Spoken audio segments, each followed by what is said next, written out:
Happy Thursday, you guys. Last Thursday of February. And Full Throttle goes live in 5 hours.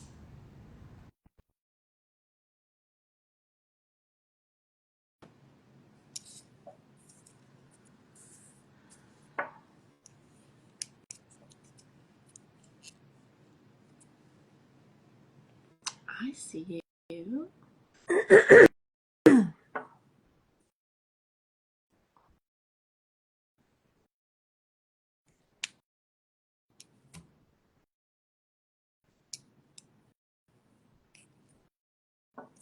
Hello? Can you see me okay? No, I see a blue screen. Do you have the camera turned There I on? go. Oh my God, you can't believe it, Shisha. I was like studying tutorials on how to do this. You are my first. Bless your heart. Thank you for that, but we can barely see you. You're Am I too far away? um Is this better? too high. There we go. Is that better? Perfect. Okay. I didn't know I have my monitor set up back there and I have a couple monitors, so I was just like, I don't know where this should go. So, Welcome to Let's Go Live. I'm Gigi Meyer, and I have with me YA author and podcaster, Cyndi Brec. Welcome, Cyndi. I'm so happy to have you on. thank you so much. I will say I'm a co-podcaster because I just started doing this, so it's kind of new to me. So, We'll but it's talk about exciting. that in the second half because I am a fellow podcaster. Literary Lines is mine. Tell everybody what yours is, then we can get into that in the second half. Actually, I got invited to already an established English literature podcast, and I just started podcasting with him. I jokingly tease him. He's 26. He's my boss, and I'm a 54-year-old woman advising him. Jokingly, I say that. But anyhow, but yeah, it's great No, fun. I write reverse age gap. So you two, kind of got that going on there. Well, we've got a fun dynamic chemistry. I'll tell you, he started it out of Africa and stuff like that. And he got endorsed by the Council of England. So he moved 2 weeks ago to England, and it's the first international podcast. So he carved out the path. He's got it going and that kind of stuff. But I'm just kind of riding his coattails. But we've known each other 2 years, and his name's Peter, but we've just got a beautiful chemistry. And it's just a great friendship, and it's awesome. I enjoy it. So it's a privilege. Excellent. Hold that thought. So you are in well, actually, you're in multiple genres. So tell us about that because you're not just YA fantasy. No, my book series actually crosses into the romance area. So it's not just strictly young adult or fantasy. And it dives into a little bit of mystery. And I like to say intrigue is my compass. I like to engage with the reader and draw them in because I write with the idea of escaping reality. Not that I don't like my own reality, I love it, but it seems like what I put on pages seems to be a lot more dramatic and risky and adventurous than what a mom of 54 can do. And I love the creativity of what you could do and what you can, the dangerous situations you could put kids into, and how when you back that character into a corner, how you have to bring them out of it too. So it's just something I don't know. I just like to do. Okay, I love that. I love when our character's backs against the wall because I write in deep POV. And so I relate to what you're saying. I want my readers to feel exactly what she or he are feeling and Yeah, then try to make decisions. And sometimes I don't agree with my character's decisions, but that's okay. that's all right. So tell Now, do you? us about this series. What is the name Okay, and how did you get started? okay. So the series is actually named the Therans, which is the hybrid species they are. And I got started 15 years ago, believe it or not. And I started first, I joined this writing group, and I was just like, because I had these images come to my brain, and it's like I couldn't stop writing them. And they would stop, though, if I wrote them on paper. But then the next night I'd to sleep. The next night I would go to sleep and I'd get these visions again. And it just like it, I jokingly say my character Callie stalked me until I wrote them down. But then I got all these little pieces of paper and my husband was like, go to bed, quit waking me up. And I'm like, well, I've got to get this out of my head. So by the time I was done, I had maybe at that time 20 pages. And so I started to put it into like a chronological order that made sense.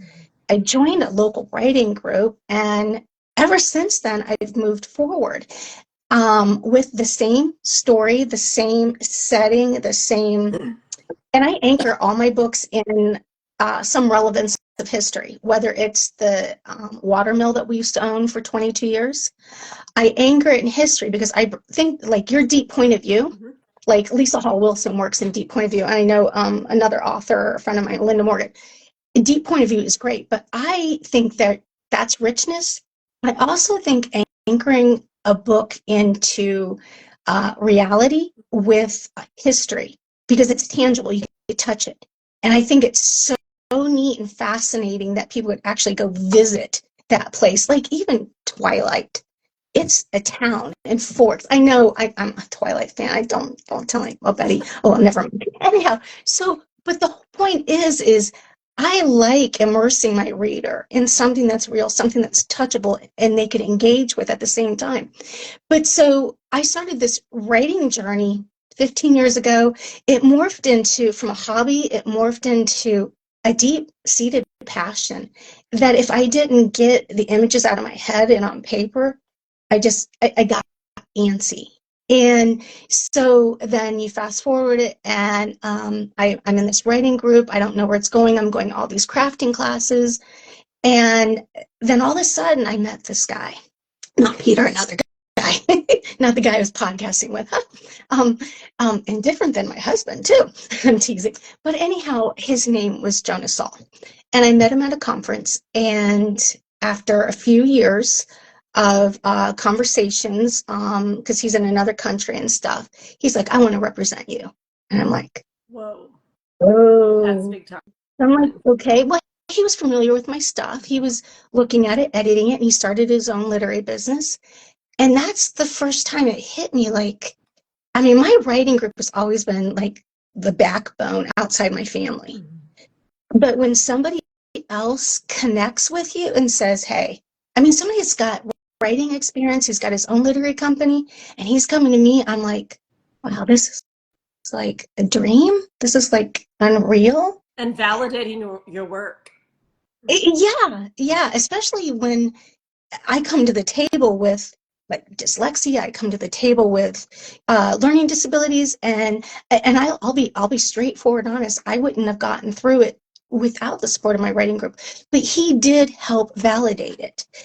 But of course, I'm not with him anymore. We're on great terms, but he closed his literary company because of the COVID, all that kind of stuff, and the changing in the writing world. But you know what? It was what I needed. It was just that extra icing on top of the beautiful cake of ingredients that my core support group was giving me. And so what I have been able to do is flush out several short stories, or what I would like to say prequels. And then I've got 3 completed manuscripts. So in the first manuscript, the Therans, The Secrets Beneath Scars, which just released last week. And I did it the indie route because I was just like, you know what, I'm not getting any younger. You know, beautiful as I am, I'm not getting any younger. And then I was just like, well, how can I take this to the next level? And I was just like, well, I'll launch the next one here shortly and go from there. I'll see where it goes. But all of them start with the Therans, and then they have a different title underneath it. So, Okay. Can we pause there? I have a zillion questions okay. already. So, I'm a talker, so if you don't shut me up, I'll talk. congratulations on the release. That is so exciting. Thank Do you. you think two questions? Do you think that was a divine download? Because you had said that it was occurring at night. If you got it down on paper, you didn't want to lose it. And then to the, spoken like a true hubby, where he's like, knock this off and go to bed. And then two, how did you find your writers group? Because I think that support is what a lot of people need. To your first question, do I think it was divine? I know it was. Nice. That's beautiful. Um, I would not, well, I would not have gotten through this without my perseverance and my faith. Because you, as an author, a writer, whether it's a hobby or just builds into something more, if you don't fuel your own fire and have your own belief in yourself, you won't get anywhere. And I'm a bubbly, kind of ornery, fun-loving person. I mean, I got my downsides. I'm not perfect, but I think I have bubbly ornery needs to be its own trope. You know how we have grumpy sunshine? yeah. I love that bubbly ornery. I wonder how I would put that. The sad thing is, you know what? Well, I shouldn't say the sad thing. The interesting thing is, I write in kind of intense stuff. I don't write the ornery stuff, but I know it was divine. I don't think that character would have come so clear and consciously to my head if I hadn't. And I know the other reason why, uh, because I'm well read, I'm an avid reader, and I know when I research Callie and I research other books, a lot of young adult books do not have characters like they're not grounded with a parental figure. Mm. It's like kids just going out and doing things. No.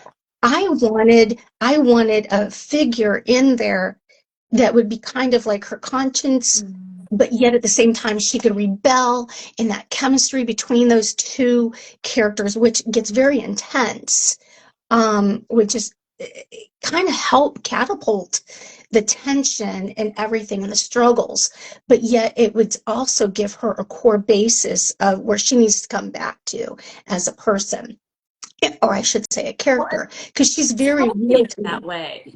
Hmm? It's healthier that way. And if you have young adults reading YA, you want to have that good, positive example. You do, and at the same time, you want to deliver them something that's engaging. But why allow or why write something that isn't going to also have a moral to it, a learning curve to it, something that will cause them to think, identify with? And I think that's where I go gravitate towards. Book one is all about self-discovery. Book two is dealing with her pain and not revenge. Book three, the unique thing with my book series is I actually studied a lot of books as far as what could I do different. Not only with the grandfather, a parental figure, but I have two worlds within three books. And I just started recently um, writing a standalone related to these worlds. So, but back to your second question, I think that was related to the writing group. How did I get my writing group? You know, I think, well, first of all, I went to this writing group, and like I said, I have issues with like dyslexia, and so it's hard for me to just like come out and say, oh, I'm gonna read, I'm gonna out loud, or just even share. Um, and there's this one guy, I jokingly say he was like my first mentor, because he was like, do you know the power of a period? And I'm like, oh, you know, Why don't you but explain I that didn't, to me? well, the power of a period. I didn't put the period where it should go, and so it was just like a big long sentence. Oh, I see. But, I and, see. but he didn't give up on me. One of my friends, who's an author, she's blind, one of the most talented people I know. Oh, she's a medical transcriptionist. She'd blow you out of this world. Wow. She was very instrumental and encouraging, but I gravitated towards this group. We ended up making it a smaller group, so it's a closed group. There's 12 of us. The goal is some are traditional, some are indie publishers, Did you and find them locally or online? we found them locally. I've been with them since 2011. since 2011. I started with them, and then I went into checking out other groups, but no group hit this market, my needs as much as they did. They didn't criticize me for growing on the job. They didn't critique me in a way that was like belittling. Oh, they critiqued me to the point of Tears. well, yes, tears, but they critiqued me in a way that I grew. They didn't stifle my growth. Well, the reason why I ask is how you find them, because when I talk to new or aspiring authors, or when I do these lives, there's usually like two things that are always most challenging: support. Either you have it within your circle of influence, your family, friends, etc., or you have to go out in the world and find it. And there are quite a few people that don't know where to go. Now you can go online, Bookstagram, but I think locally is so helpful. But that's what I was asking, like, did you go through your library? Was it like Yeah, a junior college? Because it was, yeah, support is probably one of the biggest challenges aside from marketing. yeah. It was originally a group that was established, and they did poetry and they did other things, but then we broke it up into two groups. My one friend that I was just mentioning that was blind, she took over the poetry group to help them. And then we kept the private group of novelists that wanted to actually publish, and we grew with them. But originally it started out like at the Center for the Arts. And then we moved it to the library, and the library was very, very supportive. But we have taken it now to where we're all local. We have one person out of state, but we get now on Zoom because like the comforts of our home, and then we had COVID. But we just have this. I mean, you run into stifling blocks and stuff like this, but we just have this coordinate group. I think the big failure with some groups, though, is they do not take the time to critique. There's lots of writing groups that get together and they don't critique. There needs to be an understanding that you could have a difference in opinion. The ultimate thing, though, is that you, as the author, the originator of your work of peace, needs to hold the balance, and you are the one that decides whether you want to accept that or not. And I think there is a lot of professionalism in our group, but I think the best place to do it is go to your library, your local arts center. I'm even aware that some what do you want to call it, bookstores might actually be a place to go. Also, I think you can, like in our area where I'm from, Ohio, we have Facebook channels that are just local. And you can get on there and find local authors that it could be a hobbyist, but it's just something because writing is not just, I mean, I have a background in recreational therapy, so I know writing is not just, hey, I just want to write something to be popular. No, writing is a level of fulfillment to ease your mind, your tension, your stress, whatever, but it's also it Catharsis. quenches your thirst. Therapy. Exactly, exactly. A lot of people want to write their story and maybe they're afraid to do a memoir, so they infuse it into their characters. Yep, yep. Yeah, yeah, most definitely. I maybe a little too much of our characters end up there, or maybe some of our daughters end up in our characters. Oh my gosh, my books have different people, and then it's fun. Like, hey, do you identify with who you're reading? Like, do you see yourself? Yeah, my daughter finally figured out that she was my main character, my main protagonist, and then my son, who bless his heart, I needed some help, and he's a martial artist. And I was like, how do you do this? How do you do that? And he's like, Mom, are you writing me in your story? I'm like, well, kind of. Maybe. Somebody needs to kick butt here. So, but yeah, So so you have been working, you said 15 years with this writing group? yes, 15 years with the writing That's longer group. And than some people have been married, lady. I've been married 29 years Your with wedding the man. has lasted longer than some marriages. Yeah, with him 33. Do you know what's really interesting? My husband's been at the company for Oh 43 years. my gosh. Well, you guys are stellar. Like your long-term marriage, the stability in this economy and this change, all these changes. Good for you guys. I mean, that is just a beautiful thing, but kind of a thing of the past. We just don't get that company loyalty anymore, or we don't get the loyalty in our marriages. Hmm. Yeah, I would have to agree with you, but I look around at my core friends, even if they're not married, they have a different level of stability. But yeah, you're right. A lot of divorces have happened, and that's sad. But for me, and I don't know why other people get divorced, but I know where my strength comes from. And I know where my husband's strength comes from. I mean, we pray every morning together before he leaves the door for work. I mean, it's just, I'm not a perfect person. I'm learning on the job here while I'm on Earth, and I learn new things every day. But my book is not a Christian book. It's mainstreamed, but there's some wholesome to it around all the rough edges, a lot of rough edges. Does it have its own magic system? And if it does, is it soft or hard? Because I know fantasy usually does have elements of unreal elements, I should say. I definitely have elements of the unreal, definitely. That is one of the reasons why it took me so long to write the story, because not only, like I said, is it grounded in history, accurate history, like our wooden water mill that we used to own, or in Egypt, in Italy, locations, actual existing settings.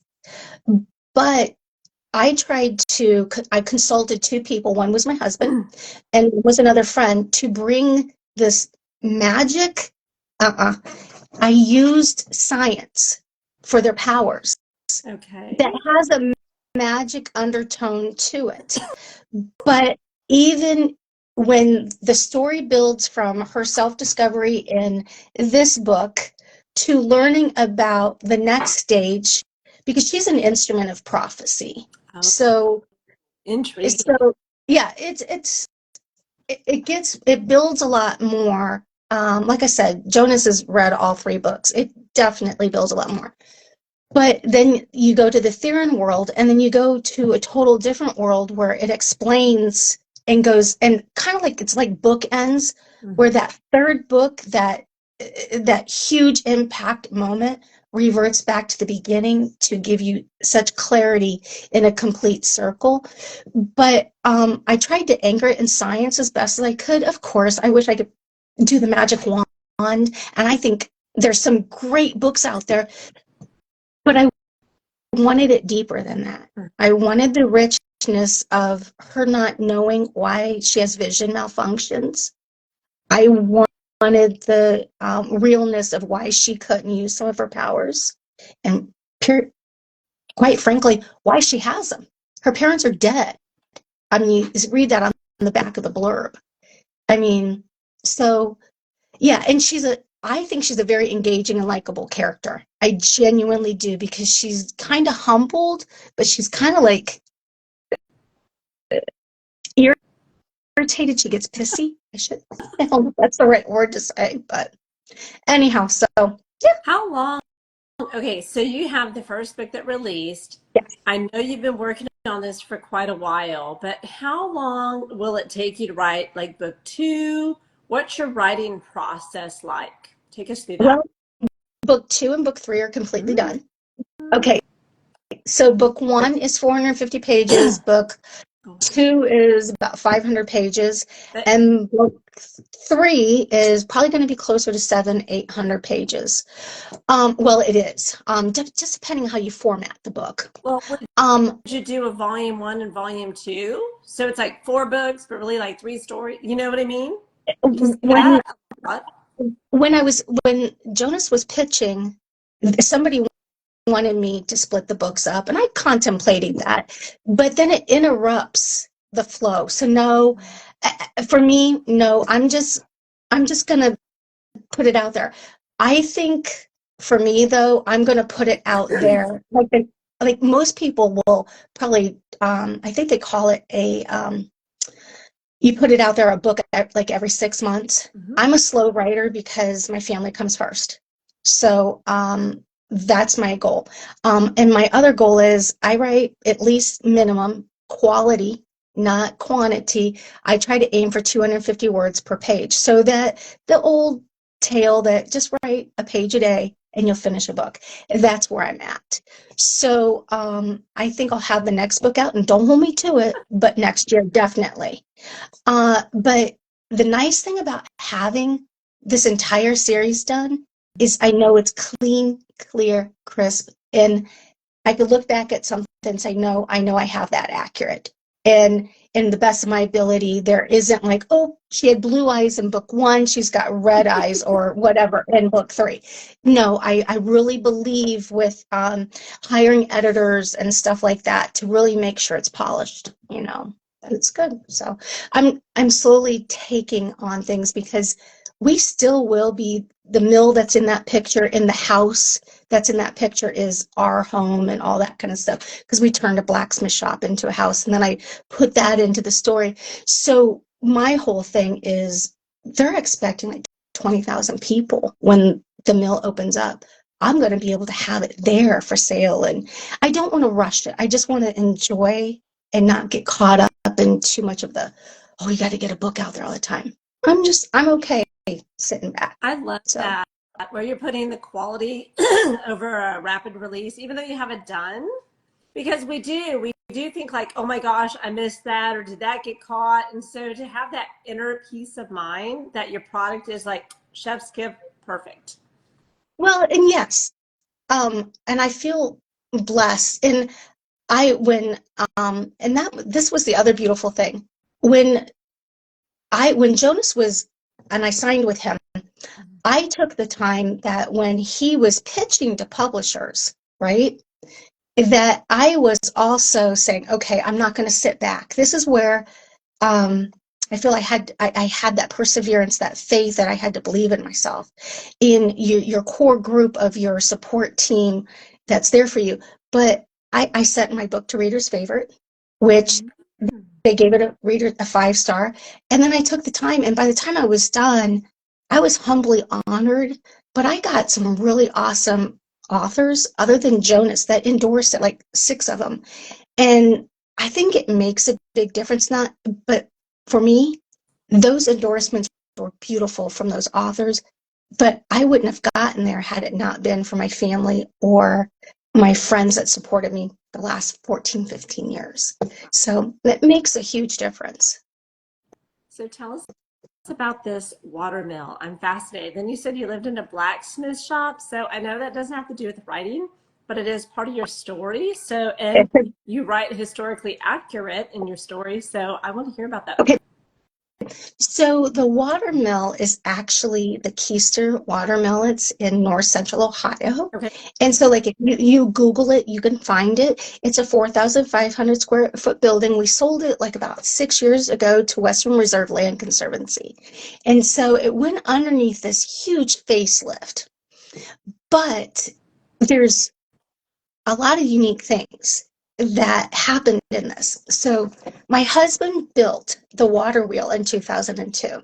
Okay. Really? I And was thinking it was way older and passed down through generations. I was like, how did she get uh, that? yeah, no, it's built in 1816. The water mill was built in 1816. And we only owned it for like 20, 22 years of its lifespan. So, but 6 years ago, we sold it, and we still help take care of it because both my husband and I are like preservationists. We are into the restoration, the quality of that. Awesome. So, um, so interesting story thinking about the mill. So he's building this water wheel in 2002. My son's only 3 years old. And you've got these 4 groups of people, and one of these guys' name is Jeff, and the other is Arden, which is my father-in-law, 70-year-old man. And there are more men, excuse me, there are more people that have gone to the moon in this century, and I'm going to make sure I say this right, than have built authentic wooden water wheels. I know. That's Okay, a brain teaser. handful. I know it is. And my father-in-law said that beautiful man. But they had to reverse engineer this water wheel and everything. But anyhow, it's 18-foot diameter, so it's huge, right? It's like a big hamster wheel. But anyhow, so you'll have to look it up. I'm looking But at my ceilings trying to figure out how tall they are than 18. it's huge. So, but in 2002, they're building this wheel, and every time they turn around, a piece of equipment was missing, whether it was a hammer, whether it was a screwdriver. It, it, Jeff would be like, what? Exactly. Like the How? first one, you think you misplaced. The second one, hey, did you grab it, Cyndi? No, Gigi has it. Now, by the third one, you're like, what? Is this place haunted? Well, and see, we didn't know because we'd only had it like 5 years prior to that. And then we're coming up at 2002, and we're like, what's going on? We never get weird vibes. And I don't get into like the ghost stuff, but you kind of like, what's going on? You kind of wonder, seriously, what's going on here? And so I took the disappearance of tools, all that kind of stuff, and created an animal around it that goes throughout the whole entire series of the book. Awesome. You don't realize what or who this mischievous character of an animal is, creature, fantastical creature is, and what his purpose is to history all over, because the Therans, their purpose is to be stewards of history. Okay. So they are librarians, they are investigators, detectives, and they're stewards of history. So they have all these underground libraries. You remember Edgar Casey? Have you ever heard of him? Yes, but they're like the keeper of the records. Yep, the Hall of Records. Yep. And so he was a sleeping prophet. So I worked him into this. I took into account, by the time you're done with all of book 3, you're getting into history with Hitler. You're getting into, but I've twisted it to where something positive comes out of it. Whether it's even if you Google, which I don't want to give a spoiler, if you go in Egypt, there's this one place, I'm not going to even say it, but it's called the Mound of Shards. And you will see, if you go down there in the catacombs, that there's 3 different levels of these catacombs, but on the walls, the hieroglyphs are written in 3 different languages. And it's unheard of to have that. And so I took that history and morphed it into, something wild. So, yeah. You're just like a receptor to all this like fun, neat, unusual stuff that you can then weave into your tale. I jokingly say that I'm a legend sleuth because I don't know. I really, So cute. well, and it's fun, and I think it's engaging for young adults, and it puts me at their level. And I don't know. I just think it's important for me to have, they could say, oh, she's that author, that's that legend sleuth or whatever. So, it's just something different. And like I said, I wanted this to be something that they could Google and they could say, she wrote about that, so that's real. What else in this story is real? The restaurants in my story are real. I have paperwork that the restaurants signed off on that I could use their real names and everything. Okay, so is this a town that we go and visit, or is it a collection of pieces, if you know what I mean? It's a town that you could go visit, but what I did was I made this town, which it's actually Worcester, Ohio, but I renamed a section of the town something totally different. So there could be made up stuff that I could say that, oh, people aren't going to say, well, I don't know where that's at or whatever. So like the setting, I didn't like the boring setting of my sweet little area that I used to live in.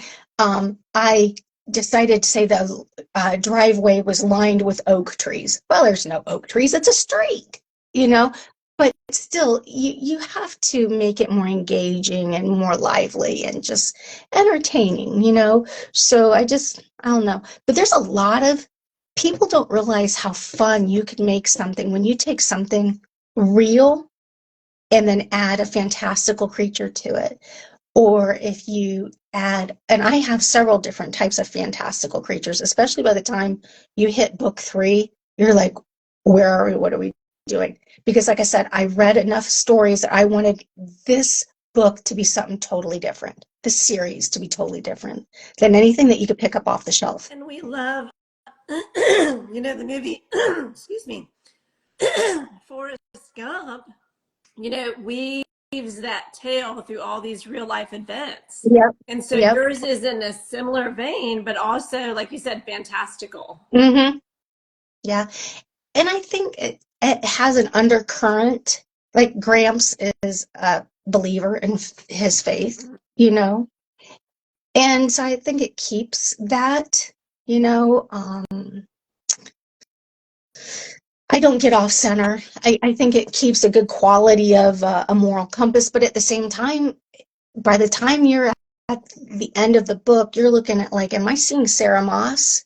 I mean, it's graphic, not sexually by any means, but it is, you can't start off with a character so sweet and innocent and not have her totally do a complete 180 and have her own identity without having her go through some horrific monumental Trials things. And and tribulations. hmm? Trials and tribulations. Yes, yes, most definitely. And the theme of book 3 is perseverance through faith. She had to have that faith in herself to keep going, and she draws on her inner strength. Of later, she realizes what it is. But I mean, it's pivotal, that you have to do that. So, I love that. So you're thinking a book a year. Are you mhm. working on anything else right now? Actually, I have an anthology coming out with the Writers Guild. And I am working on that story I told you about that's related to this story world. And then I have a tabletop book that I'm co-authoring with my one friend, author Chrissy Hartman, and it's related to the mill.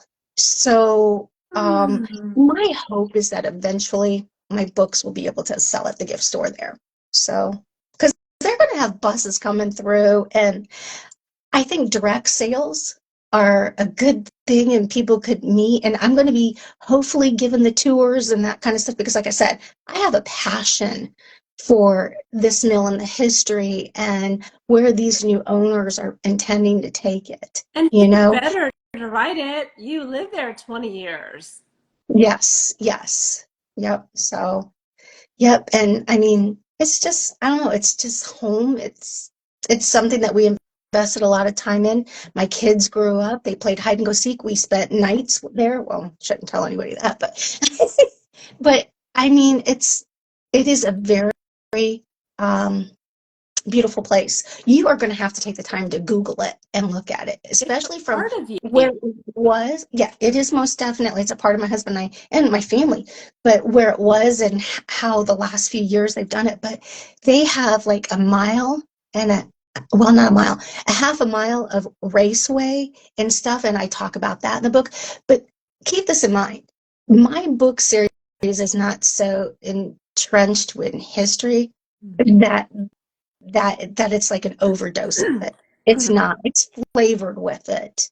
It's a nice complementary pace, but it's my storyline throughout the series. It's character driven. There's empathy and a lot of tension. But yeah, so So when do they open and when is your goal to have that tabletop book done? next year the intention is to have 2026 to have the tabletop book done. We think the mill will open up this year or early next year because my husband actually is building another wooden water wheel as we speak. So It, every it, 20 years, you have to build one. apparently that's a trend. Is your husband helping or consulting in any way on that? My husband's the chief constructor of the water wheel. So Oh, that 18-foot diameter water wheel, I actually say I'm a mill widow because so much part of the time when he's working at the mill, I'm writing because he's just gone all the time, you know? So, but yeah, no, he's working on that. And it's a huge endeavor. The last one in 2002 took over 600 man hours with four of them oh, doing the job. wow. So this Did you one, replace that one? Has it worn out? yeah, yeah. The, oh, After time, the elements, because it's an mhm. overshot water wheel, Yeah, so the water will ruin it, elements, the weather and stuff. So yeah. he has to redo that. There's So, not but yeah, but enough treated wood to no, counteract.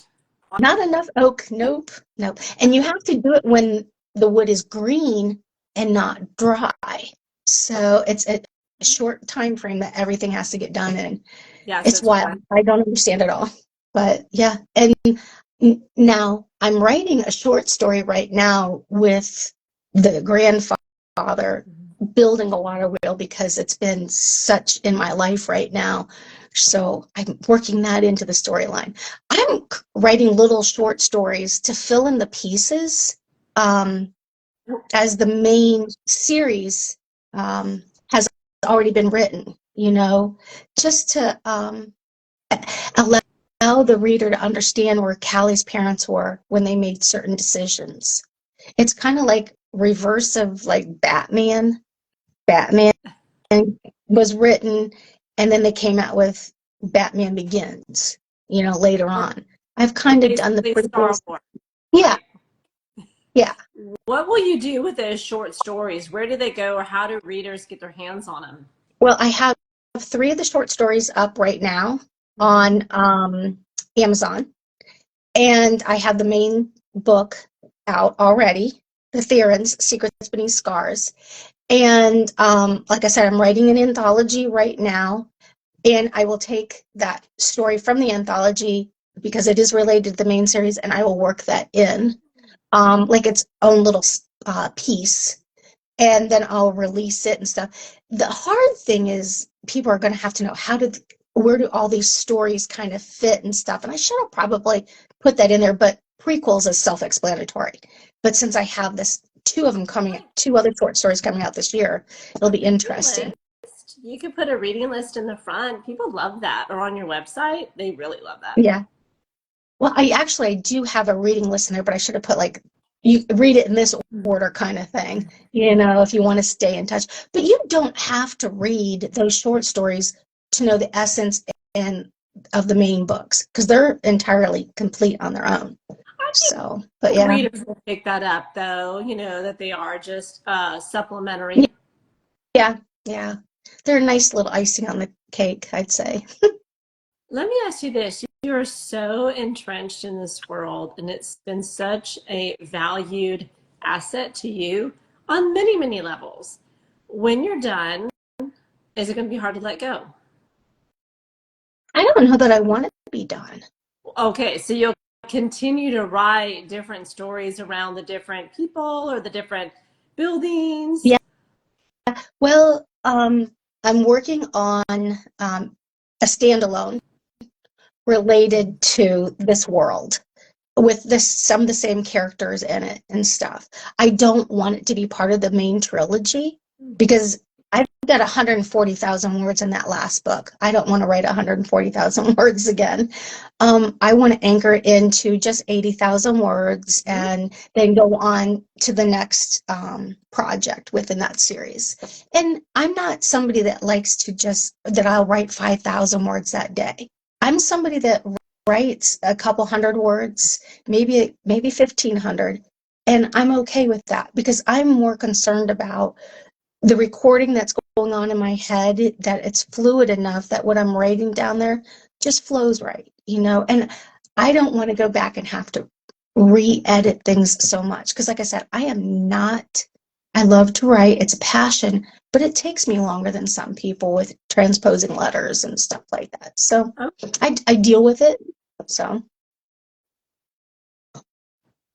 So you do have dyslexia, and so what tips or tricks do you use to help you with that? Because it's more common than we think, and a lot of people have those that battle it shy away from reading, they shy away from writing.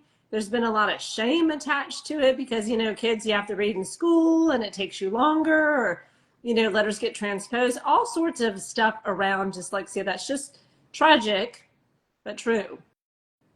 I, I would have to say, and a long time ago, I didn't start really reading until or realizing until third grade that I couldn't read with everybody else. And then in fourth grade, I'm in an LD class, fifth grade, sixth grade. And then it goes on Well, for more most classes, schools tutoring. don't test you until you're in, second, third, fourth grade. They don't test any younger than that. Right, right. But in the meantime, you're getting, like you said, suppressed and labeled and stuff. Back then, it bothered me. But you know what? My junior year of high school, I was like, I either have to deal with this and get up and over it and move on, or I could sit there and sit in the seat and sulk. Yeah. And I moved on. And that's when I was determined. I got my college degree. Wow.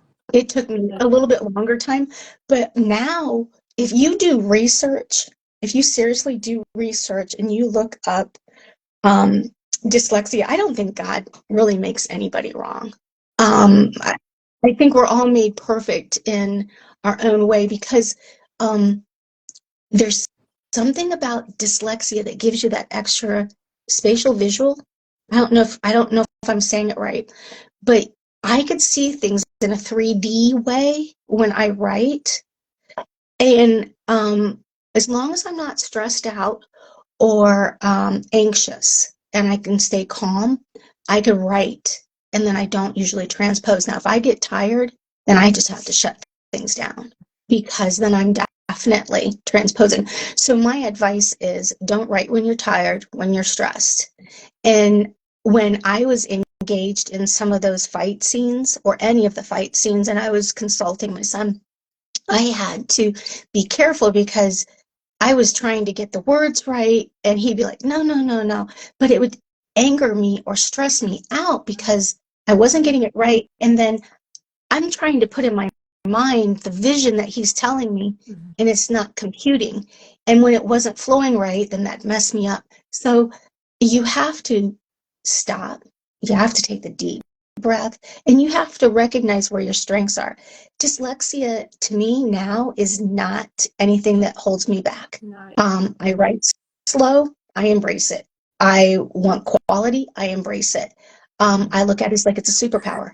I can visualize things that other people can't visualize, and I could rehearse or mentally choreograph a scene in my head and write it on a sticky note.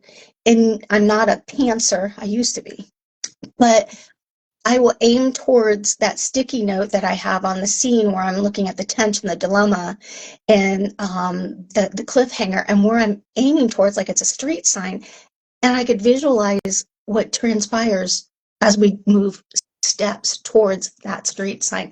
Um, James Scott Bell talks about it in his videos and stuff. So I don't think dyslexia, I'm thankful for it.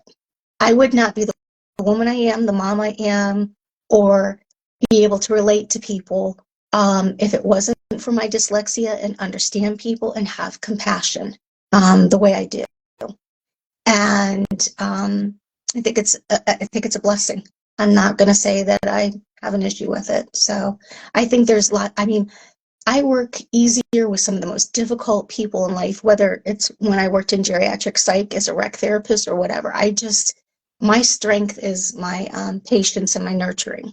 And I think that only comes about because of, I don't want to even say disability, because of my superpower of understanding who I am and my dyslexia, and that we all have something that we all need to,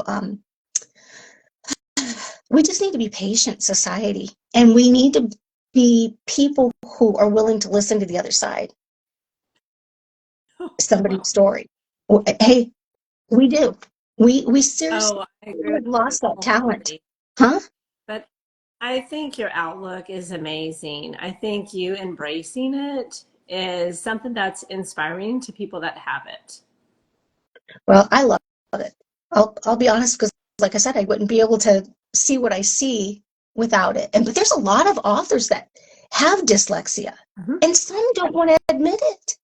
But if you admit it, you accept who you are, you're going to get beyond that and be such a much better person for it, you know?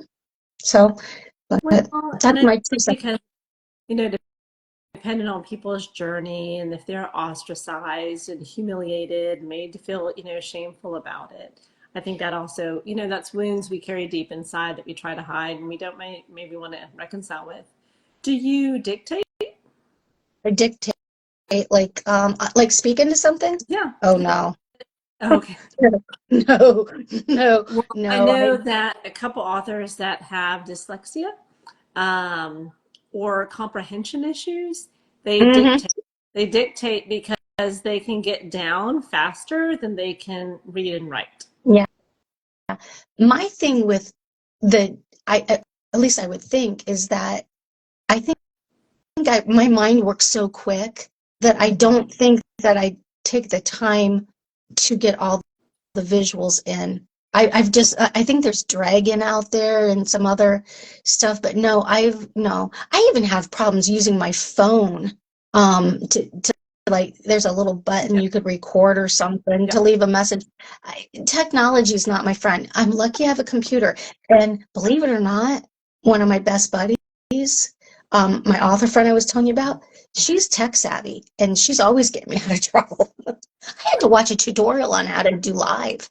I mean, that's how pathetic I am when it comes to some of this stuff. Now, if I didn't have a passion for wanting to write Callie's story, seeing her story unfold, seeing where my character was going, I don't think I'd have written it. Well, I would have had to written it on paper because it wouldn't stop going through my brain. But it was very cathartic to write her story, but it's definitely different. So, but no dragon as far as talking. But what you do talk for fun is your podcast that you're a co-host on. Yes, yes. I started that. So I met Peter like 2 years ago when he interviewed me, and we spent. For your book or Yeah, as an author? for my book, when I was just getting into it, and I thought I was going the traditional route, all this kind of stuff. And I was just trying to get things, learning the learning curves. And so he'd interviewed me. Well, we never lost track of time. In that initial meeting, we talked. In fact, we talked too long. And so he's over in Africa and I'm here, and we're just kicking off a conversation, and then he didn't have the best reception, and so he'd end it, and it was all talking about books, what we liked and stuff like this, because he's an author and he's in the fantasy and that kind of stuff. And so we just had this great friendship chemistry. That's And interesting. my husband gets a kick out of it. He laughs his butt off. But then out of the middle of nowhere, we're emailing back and forth, sharing our learning curves and stuff. And he says, like, do you know anybody that would be interested in podcasting and stuff? And I was like, well, gee, just 2 weeks ago, I prayed about this. Oh, And I was going to actually enter that thought in doing it with somebody else out of Washington, D.C., and which I turned that one down because I just didn't think the vibe was right there. And I was like, I'd give it a shot. So now I only probably do 10, 15 podcasts a month compared to all that he's done. And that's a it's his, lot. well, yeah, but it's his baby and everything, and he's allowed me through the door. You know what I mean? So I'm blessed that he's taken me on. And it's so funny to have a 26-year-old man say, "Oh no, no, don't do this, don't do this," and he'll sit there and say, "Oh, watch what I do," and he'll say, "Do this," and then so he's telling me on the other end, encouraging me, "You want to say this, you want to smile," and so it was through that training phase and stuff like that. I must have passed because he asked me. He says, "If I can't make this," because he moved to London, he says, "Do you think you could just take over for me a couple of times?" And I'm like, "Okay." Nice. So I don't know if he'll ever venture into that, but it's his, and I'm just his sidekick that likes to do book banter. But it's a very nice, humbling thing. Once in a while, I have to get on him though, because a mother has to lend her 2 cents when he's doing something corny. But he's a very, very polite man, and he is an inspiration, I think, to the podcasting industry. Genuinely is. And he's very devoted to his art. And I'm blessed that I'm part of it. And so I hope that it works into something more serious, because we're both talking about some serious steps with P English literature. So we'll see where it goes. All in time. Okay, say slowly the name of the podcast and where people can listen. Okay. The name of Peter's podcast is P English Literature. And he's got it's on Facebook and all that, but he's got it on all the major YouTubes, all that kind of stuff, Spotify and stuff like that. And like I said, periodically you'll see me grace the pages, or I should say, his presence in podcasting with him. So, but he does a lot more of them than I do. But we're working up to where I'm hopefully going to be doing more of those after we build a barn dominium. So, Is the so Barn Dominium going to have a podcast studio? yes, Oh, yes. that's We've already got that. exciting. Yeah, it is. Well, and this room is kind of like where I podcast from now. But the room that we've got structured up, yeah, it's going to be a lot The more situated for that. acoustics Hmm? will be, it's exciting. Yeah, it is. And my husband is very, very supportive. I'm very blessed in that way. So, So you have the books, you have your anthology, you have your tabletop books, your trilogy, the co-hosting of the podcast. Wow, Cyndi, what else? you know what? I'll just pray about it and go from there. I sometimes, well, no, I'm not kidding. Sometimes when I open up the wrong door, it leads me down a path that I have to backtrack through and mentally say, okay, is this the right path? No, because I get too many stumbles. I find the wider the door opens is when I feel more at peace and I'm walking through it. And I prayed about Peter. I walked through that door and I felt more peace. This anthology, same here, you know. The tabletop book, I know with the co-author that I'm doing that with, she's brilliant. Love her.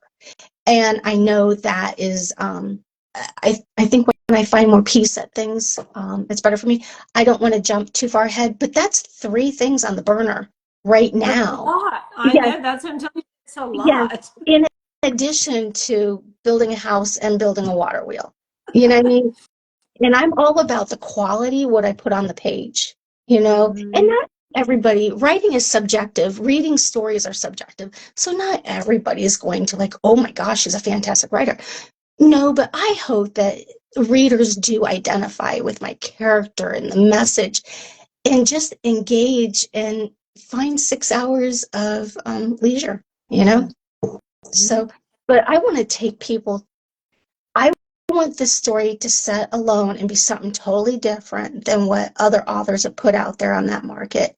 I want them to wait in bated breath what is going to happen next, because it's not a typical storyline. It's not, you might think the first story is, it is nothing typical when you're going through let's just put it, 2 civilizations, lost civilizations that you're encountering, and then the world building around each one of them, and the Theran purpose, stewards of history.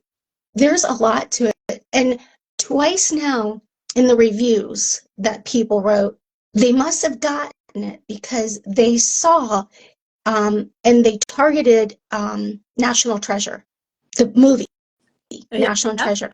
I saw That that. that movie was an inspiration writing this because I love it was one more thing, a stumbling block, something would happen.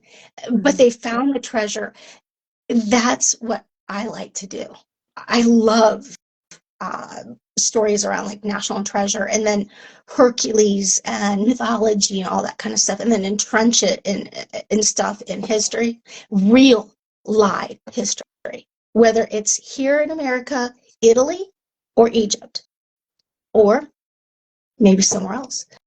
But I don't know. I'm excited for this. I'm excited for people to read these books.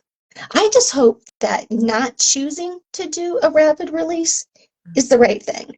But I think sometimes you put that book out there too quick and it doesn't get nurtured by the readers. So I'm going to keep my pulse on it, see where it goes, and then allow that to be my guide.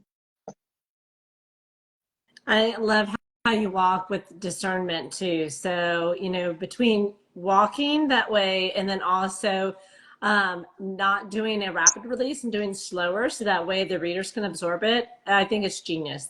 I hope so. I mean, I hope so. It's edgy. It really is. Because you don't know if you're always making the right move until you look back in hindsight, and sometimes it's not even clear there. But I want to feel at peace with it, and I don't want to take on too much at one time in my personal life Mhm. that I'm not writing quality. And then in addition to that, I'm not giving the readers what they need, what Yeah. infuses them. And so, and I'm writing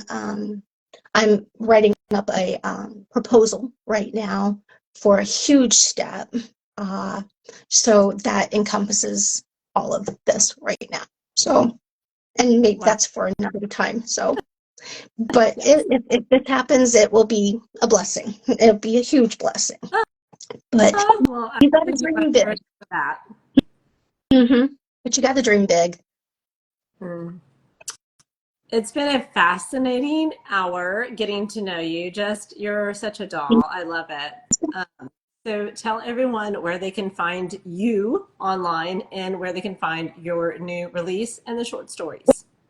Well, they could find the short stories. I would say the best place is Amazon right now. Scarred Legends, Scarred Secrets, and Scarred Lies are on um, Amazon, and I think the big thing is like if you look at Scarred Secrets, it's a journal entry of almost 80 pages of just internal thoughts, but it's written in a show not tell approach, kind of like a Diary of a Wimpy Kid, but with an edgier cut.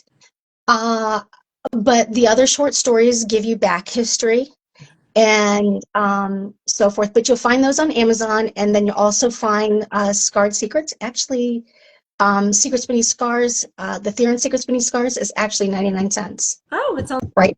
sale. Yep. It's 450 pages on sale right now. So, yep. I don't know. Like I said, I'm into the passion of the writing and stuff like that. And I am gonna boot the price up, but I figured, hey, see what if people like it and go from there. And the more reviews I could get, hey, the better. Oh, yeah, So, that's but you'll find that on Amazon and look up www.cyndibrec.com, and that's my website. Cyndi with the Y. Yes,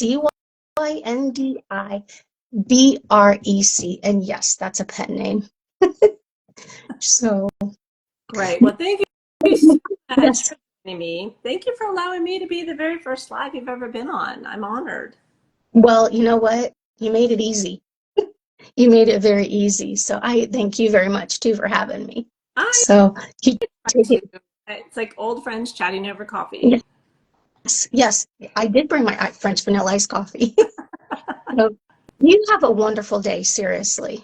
Or I should say night. I will. Thank you so much. We'll be in touch in the DMs. Yes, yes. Thank you. See you in the DMs. Ciao for now.